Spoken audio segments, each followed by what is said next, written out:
शिवसेना नेत्या Saina N C जी आमच्या सोबत आहेत. सायना मॅडम, आज हे मोठ्या संख्येत जे लोक अडकले होते दुबईवरनं ते आले आहेत, आपण सुद्धा इथे आहात, काय सांगाल?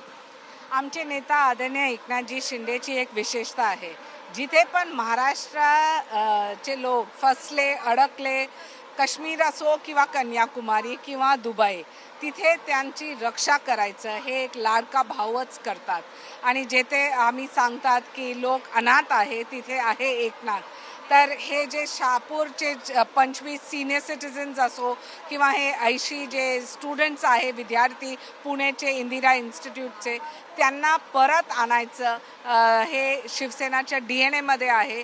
जिथे पण आपत्ती असो तिथे आमचे कार्यकर्ता किंवा आमचे नेता आणि आमचे नेतावरती आदर आहे. आज आता ह्यांना पाठवणार कसं? आता 50 असे टॅक्सीज आहे ज्यात ते स्टुडंट्स जाणार पुणेला. आणि आमचं हेच लक्ष आहे की नवीन जे फ्लाईट येणार, ज्यांचे लँडिंग झालं आणि उद्या सकाळी त्यांना पण त्यांच्या घरी आम्ही व्यवस्थित पाठवू. अजून काही लोक अडकले असतील त्यांना काही एक मेसेज द्याल? म्हणजे आदरणीय एकनाथजी शिंदेनी सगळ्यांना मेसेज दिला की एक एक नागरिक जे महाराष्ट्राचे आहे त्यांची रक्षा आणि त्यांची सुरक्षा हेच आमच्या DNA आहे आणि हेच शिवसेना करणार. तर ह्या होत्या सायना एन सी. त्यांचं असं म्हणणं आहे की एकनाथ शिंदे साहेबांनी जे दुबईमध्ये अडकले होते त्यांच्या सर्वांसाठी सोय केलेली, त्यांना आणलेलं आहे सुखरूप. आणि इतर जे कुणी असतील त्यांना सुद्धा एकनाथ शिंदे साहेबांच्या आणि सरकारच्या प्रयत्नातून आणलं जाणार आहे. कोणालाही काळजी करण्याची गरज नाही.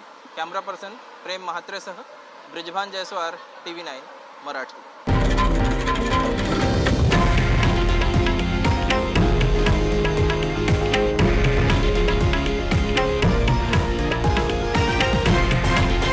हे आहे देशातील नंबर 1 न्यूज नेटवर्क आणि आपण पाहत आहात TV9 मराठी, एकमेव.